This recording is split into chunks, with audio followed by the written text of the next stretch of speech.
test is in 4 parts: Part 1, Part 2, Part 3, and Part 4. Now look at Part 1. Part 1. You will hear part of a conversation between a customer and the owner of an IT store. First, you have some time to look at questions 1 to 8.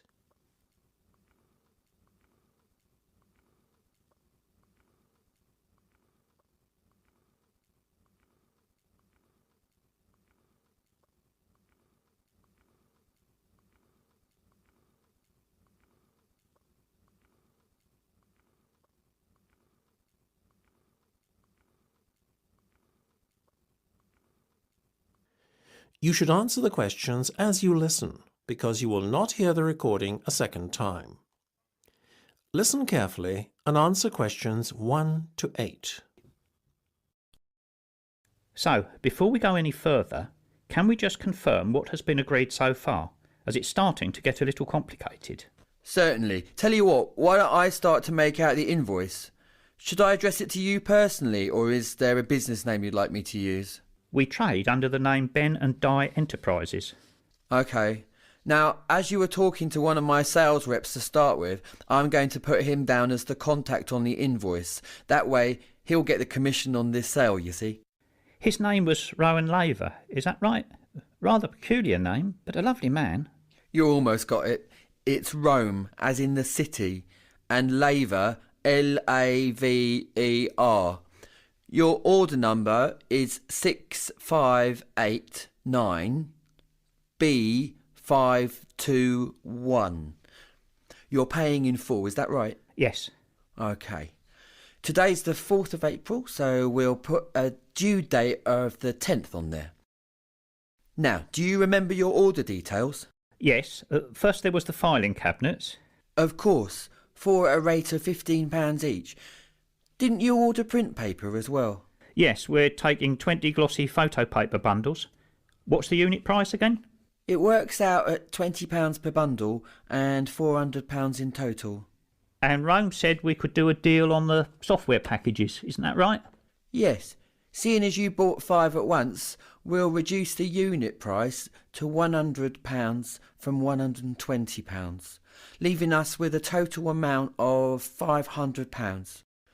I needn't remind you that there is an additional fixed charge totalling £40 specifically for the software installation. Of course.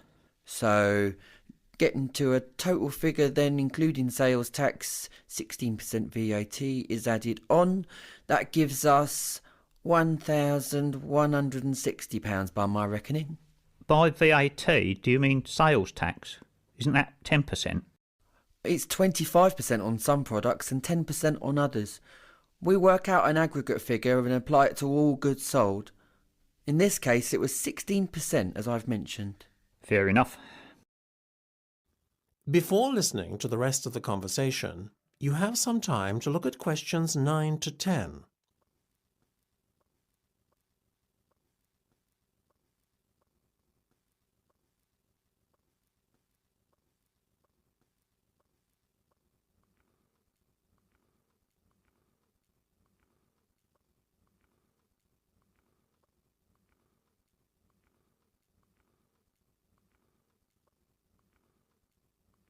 Now listen and answer questions 9 to 10.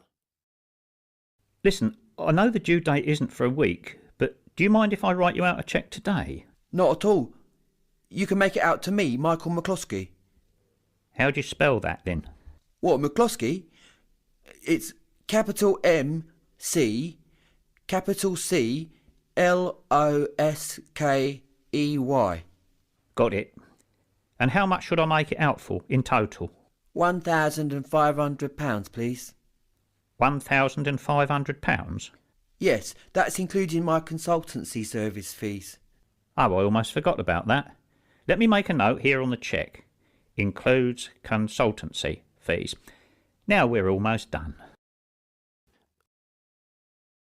That is the end of Part 1. You now have half a minute to check your answers.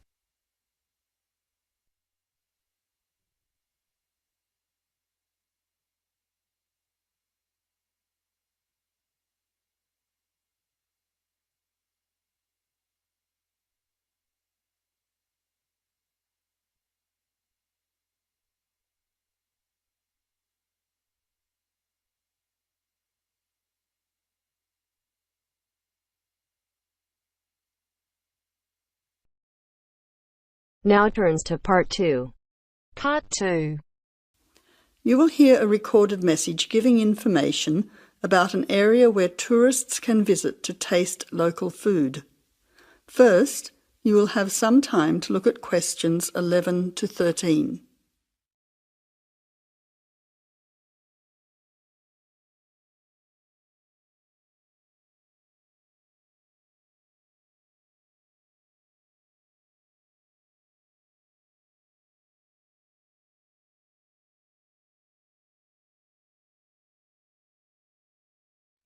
Now listen carefully to the first part of the message and answer questions 11 to 13. Welcome to the tourist information line for the Valley Food Trail. Here you will find many local food products for you to sample and buy. It is possible for you to spend as much or as little time as you want, but I suggest that you allow a full day for touring this area. Of course, there are many half-day tours available for those of you short on time. Now, it's quite a large area and stretches from Brookville to Ford Hill. For those of you unfamiliar with the area, that means that it is 10 kilometres to 35 kilometres from the city centre, or by car 15 minutes to the closest point, continuing to 55 minutes at its furthest point from the CBD. Of course, apart from food, there are many other places of interest in this area, including cafes and restaurants and galleries and studios. But I wouldn't recommend you go here to see parks and gardens. The other information lines will give you specific information related to these particular attractions. Before the final part of the message, you now have 20 seconds to look at questions 14 to 20.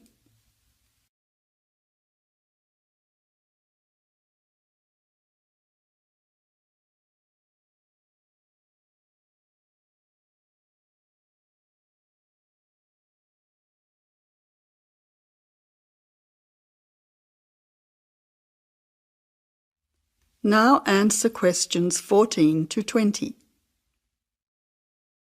But let's go back to food. If we begin in Brookville and head north towards Upper Valley in a clockwise direction, passing West Valley on West Road, we cross over Coast Road to come to our first place of interest, Magic Coffee. This is not to be confused with the Coffee House, situated opposite on the other side of the valley on the railway line. Magic Coffee is next to the Chocolate Company, which is on the corner. Just past the ice cream shop on the corner of John Street is the fresh produce shop. A little further north we have reached Ford Hill, where we can start our drive southwards along Great Northern Highway following the railway line. First, we come to the organic market near the corner of Memorial Avenue, and then to Olive Farm opposite Olive Road.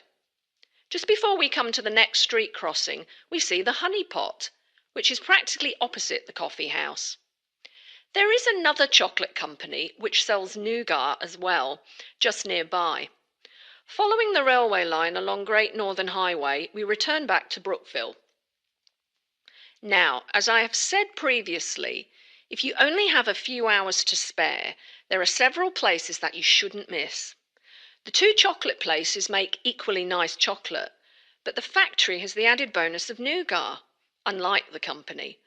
Of course, everyone loves ice cream, especially unusual flavours such as coffee and nougat, so the ice creamery is definitely worth a visit. And while the coffee house sells expertly made hot drinks, including hot chocolate, I think your time would be better spent sampling the many products on offer at the organic market. Well, I hope you enjoy your time visiting the Valley Food Trail and enjoy all the wonderful local foods on offer. That is the end of Part 2. You now have half a minute to check your answers.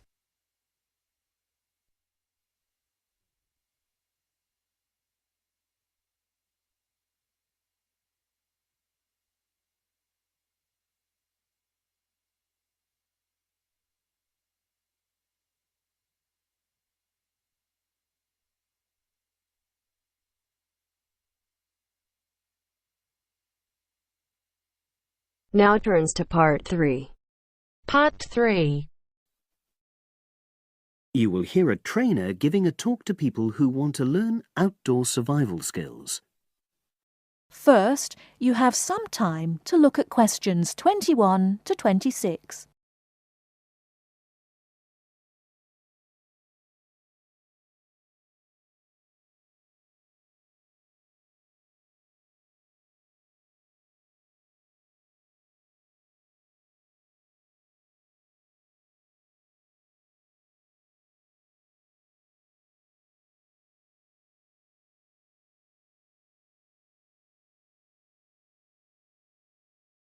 Now listen carefully and answer questions 21 to 26. Good morning, everyone, and welcome to our outdoor survival program. As you know, this week you'll be learning some of the basic information and skills you need to look after yourself independently in the outdoors. These first 2 days will be based here in the classroom, and then we'll be taking a camping trip to put into practice some of the things you've learned. I'm going to start off with the topic of food. And to start with, I'll describe just 2 methods which we'll be putting into practice at our camp, and which make use of natural resources, the steam pit and the bamboo pot. I've got 2 posters here to make things clearer, and I'll start with the steam pit here. To make this, you'll need some dry sticks, some grass, some loose earth, and some stones. And for this week only, some matches. The first thing you do is to dig a shallow pit in the place you've chosen to do your cooking. Let's say about 25 centimeters deep and 30 centimeters wide.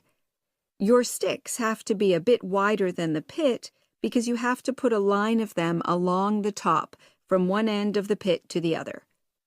Before setting light to these, you take some large stones and arrange them on top.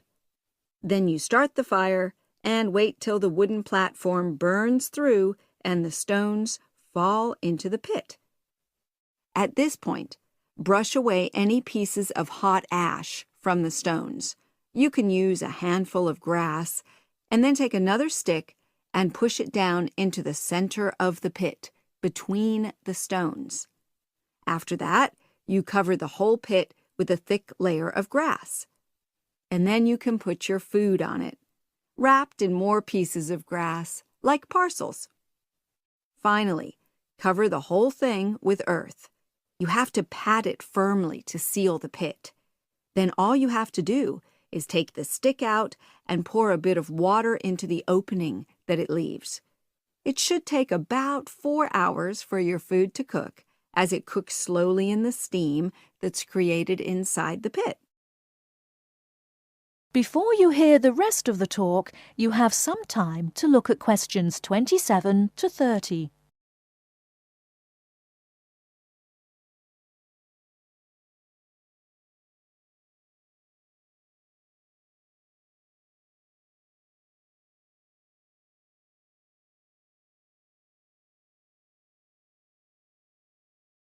Now listen and answer questions 27 to 30. So, simple but effective. The other method you're going to practice this week is the bamboo oven. Now, the steam pit is ideal in certain conditions because the heat is below ground level. For example, if there's a strong wind and you're afraid a fire might spread. But when it's safe to have an open fire, you can use the bamboo oven method. You get a length of bamboo, which, as you probably know, is hollow and consists of a number of individual sections with a wall in between. You use a sharp stick to make a hole in each of the dividing walls apart from the end one. Then you lean the bamboo over a fire, with the top propped up by a forked stick and the bottom sitting on the ground. You pour enough water in the top to fill the bottom section, and then light a fire underneath that section to heat the water.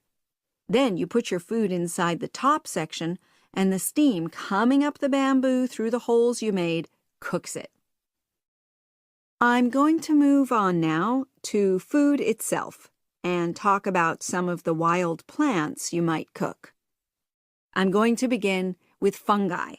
That's mushrooms and toadstools. I'm sure you'll be aware that some of these are edible and they're delicious, but some of them are highly poisonous.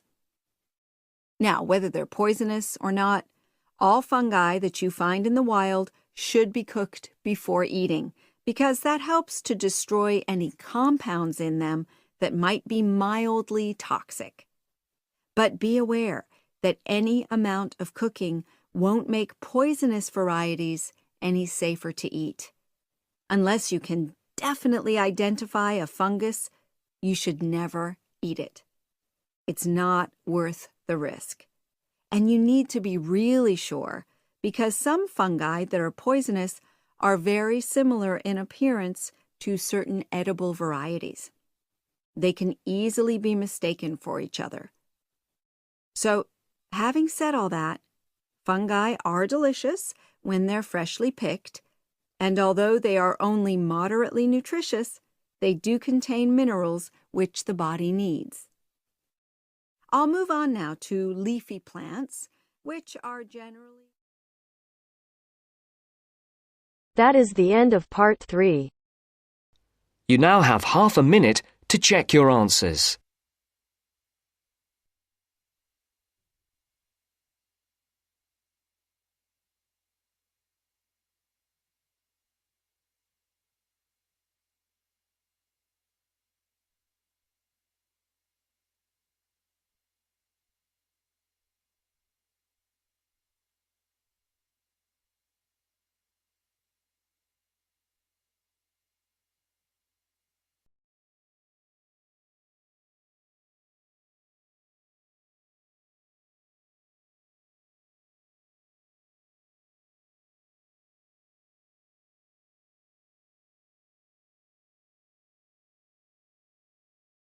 Now turns to part 4. Part 4. About the installation of a telephone. You have half a minute to read the questions first.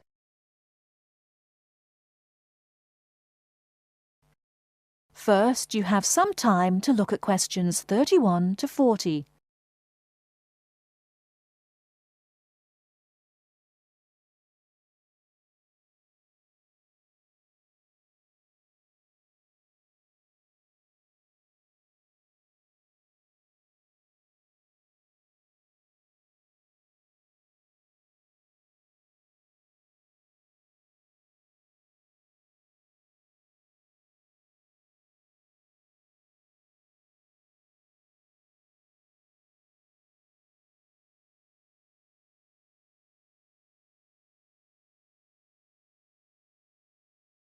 Now, listen carefully and answer questions 31 to 40.